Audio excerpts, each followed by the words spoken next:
jawabannya tidak ada perlakuan istimewa karena dia ditahan dan tahanannya pun juga sama begitu. Jadi tidak ada perlakuan istimewa terhadap penahanan Nikita Mirzani. Ketika sudah ditahan itu gak ada istimewanya. Siapapun yang ditahan di penjara atau di sel udah gak istimewa lagi. Gitu. Itu udah benar kerja dari pihak penyidik Polda Metro Jaya. Gitu.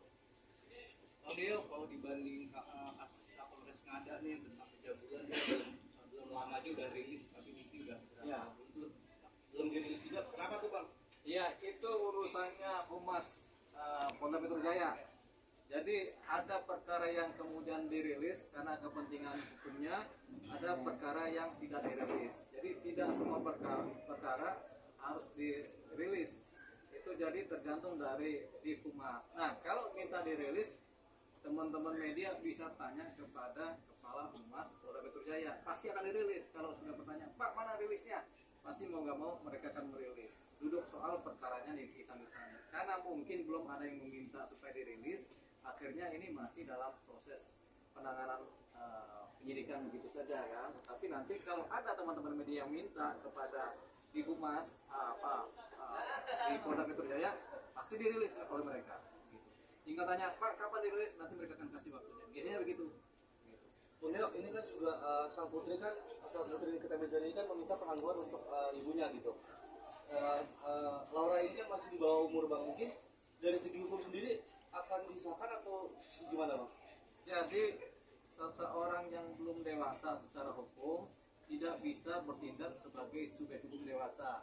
Jadi artinya ketika dia mengajukan tanda tangan dan belum punya KTP, tanda tangannya sebagai subjek hukum dewasa tidak berlaku. Nah, terhadap perkara-perkara hukum yang terkait utamanya misalnya pengajuan permohonan, pengajuan permintaan, pembuatan perjanjian, anak-anak yang belum dewasa sampai 17 tahun tidak bisa menandatangani perjanjian baik perdata maupun pidana. Nah, si anaknya Nikita Mirzani kan masih di bawah umur, belum ada KTP, belum 17, jadi nggak bisa melakukan tindakan sebagai subjek hukum dewasa. Jadi tidak punya hak atau dianggap tidak sah kalau mengajukan surat-surat yang ditandatangani oleh yang bersangkutan dalam konteks yang sifatnya ada hukum-hukumnya.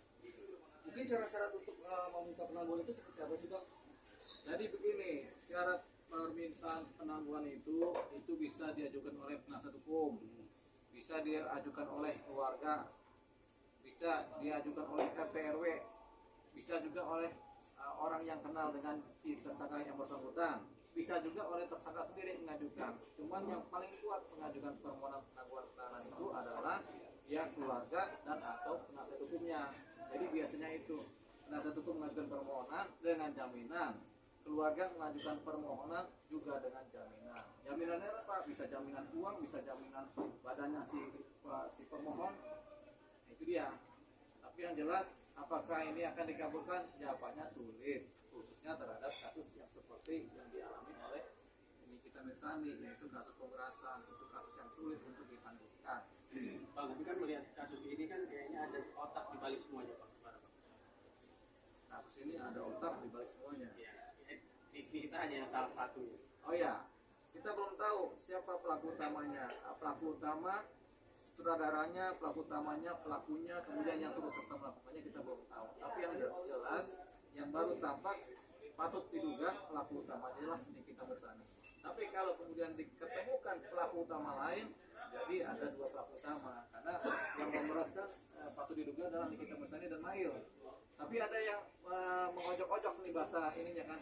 Nah, mengojok-ojok ini apakah dia pelaku utama atau dia semua sebagai provokator gitu tanpa mendapatkan keuntungan apapun juga. Atau kalau dia memprovokasi tapi dia juga menerima untuk manfaat dari proses pemerasan ini, dia juga sebagai pelaku. Bahkan bisa jadi sebagai pelaku utama. Ini semua tergantung dari penyidikan yang sedang berjalan di Polda Metro Jaya. Kalau memang ada mengarah ada pelaku utama lain yang sebagai provokator atau yang sebagai penghubung atau pemberi ide, nah inilah yang disebut sebagai sutradaranya dalam hukum begitu. Jadi pelaku utamanya dia. Jadi namanya otak pelaku gitu. Berarti terkesan NM ini dikambing hitamkan ya Pak? Sambadan atau gimana Bang? Iya.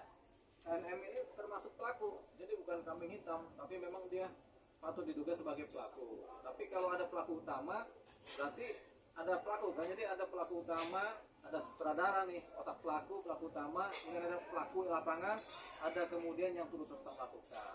Jadi kita belum tahu siapa mendapatkan apa atau siapa berperan sebagai apa dalam kasus ini, karena ini nanti pembuktiannya nanti ada di persidangan ketika proses sidang atau ketika penyidikan selesai mulai rampung, ini baru kelihatan apakah ada pelaku lain.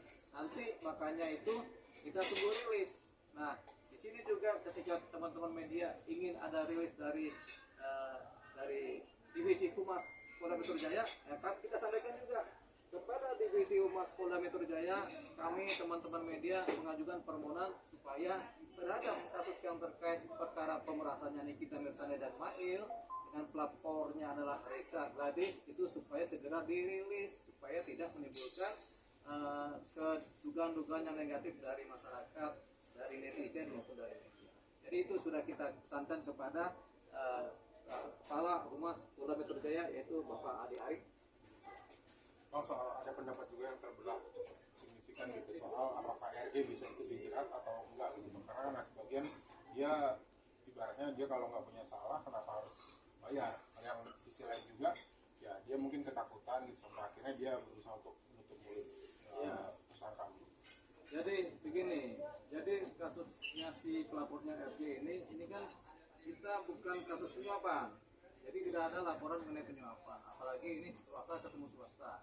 Tapi dominan bahwasanya ini adalah kasus pemerasan sebenarnya ya, pemerasan yang didahului oleh pencemaran nama baik dengan undang-undang ITE. Baru kemudian berikutnya dari pemerasannya timbullah yang namanya TPPU ya, karena uangnya sudah ngalir, sudah diterima dan ngalir dari kemana-mana.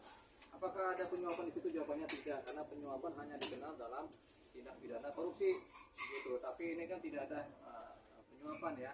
Jadi si RJ lepas dari posisi penyuapan. Kalau posisi dia dianggap sebagai menjebak si Nikita Mirzani atau kemudian dianggap sebagai dia kemudian menyokok-nyokok bahasanya itu kan, itu jawabannya rasanya kecil kemungkinannya. Karena apa? Berkemungkinan satu, produknya RJ sebenarnya belum layak sebagai produk, atau sebenarnya produknya sudah layak sebagai produk, tapi kemudian karena takut suaranya si Nikita Mirzani ini sebagai influencer ini mempengaruhi nilai produk itu sendiri, makanya buru-buru sudah si RJ ini kemudian mencoba membicarakan dengan si Nikita Mirzani. Persoalannya pembicaraan ini kemudian tergiring menjadi upaya-upaya pemerasan oleh yang diduga Nikita Mirzani dengan Ismail. Jadi itu dia, tiba-tiba datang ke Nikita, tapi ada penyebabnya, yaitu ada trigger-trigger dari upaya-upaya penyampaian kritik produk yang kemudian bisa dianggap sebagai mencemarkan nama baik produknya dan orangnya. Bang, tadi kan tidak bisa dikenakan penahanan, apakah itu bisa di restoratif justice? Kasus pemerasan tidak dikenal restoratif justice, kasus pembunuhan tidak dikenal restoratif justice, kasus pencurian juga, kemudian kasus perkosaan juga tidak dikenal yang namanya restoratif justice. Restoratif justice itu hanya dikenal untuk kasus-kasus delik aduan. Delik aduan ini yaitu pertama pencemaran nama baik bisa diadakan restoratif justice, tapi kalau keberatan tidak gitu. Nah, selain itu kasus perselingkuhan, perzinahan yang dasarnya adalah delik aduan bisa diadakan restoratif justice. Selain itu tidak ada perkara-perkara pidana yang kemudian punya posisi untuk di restoratif justice.